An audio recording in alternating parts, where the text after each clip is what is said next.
වෛද්‍ය නිපුන්ද සිල්වා අන්තරාසර්ග රෝග පිළිබඳ විශේෂඥ වෛද්‍ය.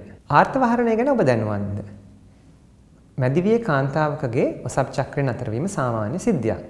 සාමාන්‍යයෙන් මේක වයස අවුරුදු 45 55 අතර කාලයේදී වගේ සිද්ධ වෙනවා.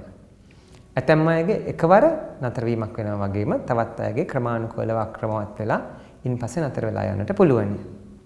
මේ හරහා ඔබට ගැටලු කිහිපයකට සමහරලාට මුහුණ දෙන්න පුළුවනි.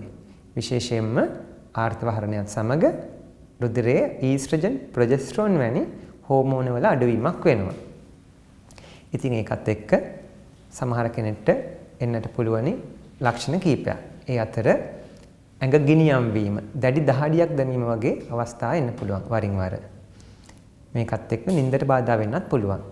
තවත් සමහරුන්ට මේ හෝමෝන වෙනස්කම් එක්ක යෝනි මාර්ගයේ වියලීම සහ ඒකත් එක්ක ලිංගික සංසර්ගයේදී වේදනාව සහ අකමැත්තක් ඇතිවීම වන්නට පුළුවනි. දිගු කාලීනව මේ හෝමෝන වෙනස්කම් හරහා අස්ථි දුර්වල වීම වගේම හෘදය ආබාධ ඇතිවීමේ අවදානම වැඩිවීම යම් ප්‍රමාණයකට තියෙනවා. නමුත් ඔබ තේරුම් ගත යුතු දේ තමයි මේ සාමාන්‍ය සංසිද්ධියක්. නමුත් මෙන්න මේ සාමාන්‍ය සංසිද්ධියේදී ඔබට දැඩි ලෙස බලපෑම් ඇති වෙනවා නම් ඒ සඳහා ඔබ ප්‍රතිකාර ගත යුතුයි. ඒ වගේම ඕනෑම කෙනෙක් අර මම කියපු ගැටලු අත්වීම වළක්වා ගැනීම සඳහා කර යුතු කාරණා කිහිපයක් තියෙනවා.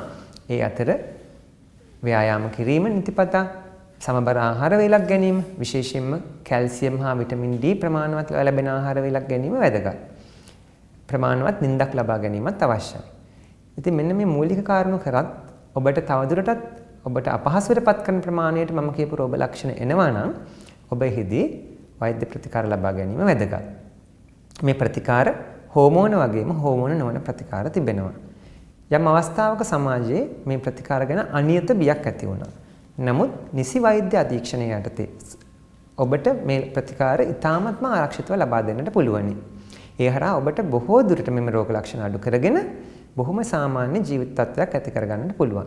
නැත්නම් ඔබ දන්නවා මේ වරින් වර ඇතිවන දැඩි දහඩිය දැමීම, ඇඟ ගිනියම් වෙන හැඟීම, නිින්ද නැතිවීම හරහා ඔබගේ එදිනෙදා කටයුතු කරගන්නට බැරි වෙන්න පුළුවන්. ඒ වගේම අවධානය යොමු කිරීම, මතකයේ වගේ කාරණාත් අඩු වෙන්නට පුළුවනි.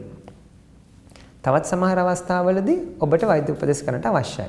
උදාහරණයක් විදිහට වයස අවුරුදු 45ට අඩුවෙන් ඔසප් වීම නතර වුණොත්. එහෙමත් නැත්නම් අසාමාන්‍ය රුධිර ගලණයක් සිද්ධ වුණොත්.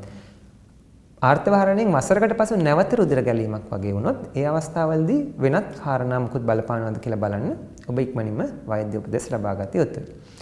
ඉතින් ඔබ නිසිව දැනුවත් නම් මේ රෝග ලක්ෂණ අඩු කරගෙන සාමාන්‍ය ජීවිතයක් ගත කරන්නට පුළුවනි.